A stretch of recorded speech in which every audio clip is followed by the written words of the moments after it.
मैंने 4.5 सालों में 3 कंपनीज में काम किया है और एक डेंजरस पैटर्न नोटिस किया कि लोग सैलरी नहीं कंफर्ट चूज़ कर रहे हैं। और तुम्हें लग रहा होगा कि मैंने ऐसा क्या किया जिससे मेरी सैलरी 3 गुना बढ़ गई। इन कुछ सालों के एक्सपीरियंस में और इस जर्नी में मैंने एक पैटर्न नोटिस किया कि जो लोग फास्ट ग्रो करते हैं उनका टैलेंट नहीं, उनका अप्रोच अलग होता है।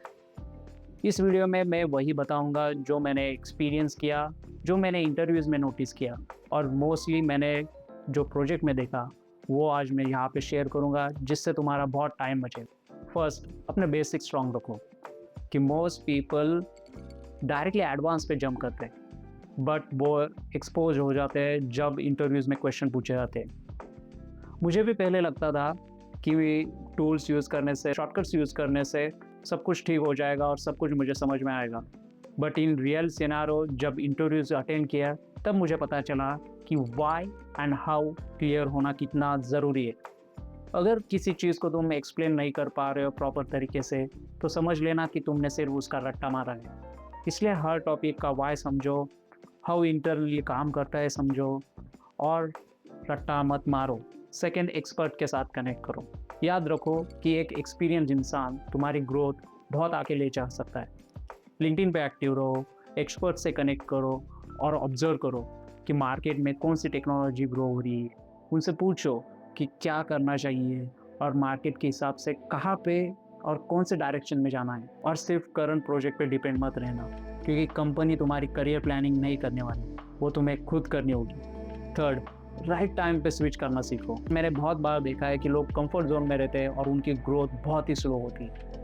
अगर लर्निंग नहीं हो रही है, तुम्हारी सैलरी ग्रो नहीं कर रही है, मार्केट के हिसाब से तुम्हें एक्सपोजर नहीं मिल रहा है, तो समझ लेना कि तुम्हारी ग्रोथ बहुत ही स्लो हो रही है।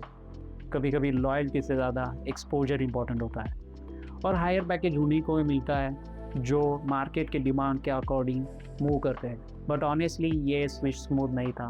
मैंने बहुत सारे रिजेक्शन फेस करे हैं। कभी कभी लगता था कि मेरी प्रिपरेशन बहुत ज़्यादा हो चुकी है और जब मैं इंटरव्यू अटेंड करता था तो मेरी लेवल मुझे पता चल जाती थी। पर उससे मुझे एक समझ में आता था कि मुझे क्या आगे पढ़ना है और मैं कहाँ पे कम महसूस कर रहा हूँ मेरा नॉलेज। तो वहाँ पे मुझे एक एडवांटेज मिलता था। तो मैं भी तुम्हें सजेस्ट करूँगा कि रिजेक्शन को ज़्यादा भाव मत दो। फोर्थ एंड लास्ट, कम्युनिकेशन को इग्नोर मत करो। मैंने देखा है कि मोस्टली टेक्निकल स्ट्रॉन्ग लोग भी ग्रो नहीं कर पाते। रीज़न एक ही, कम्युनिकेशन।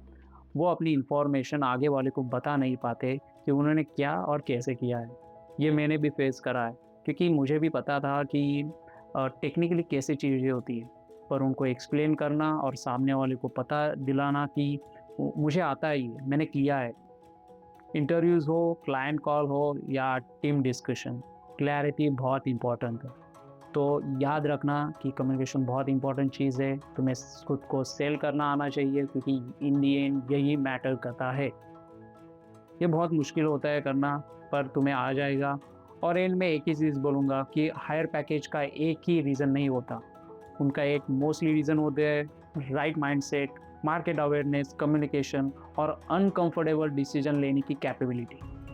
अगर तुम जेन्युइनली लर्न करते हो, अडेप्ट करते हो, तो तुम्हारी ग्रोथ इवेंचुअली होगी ही होगी। ट्रस्ट।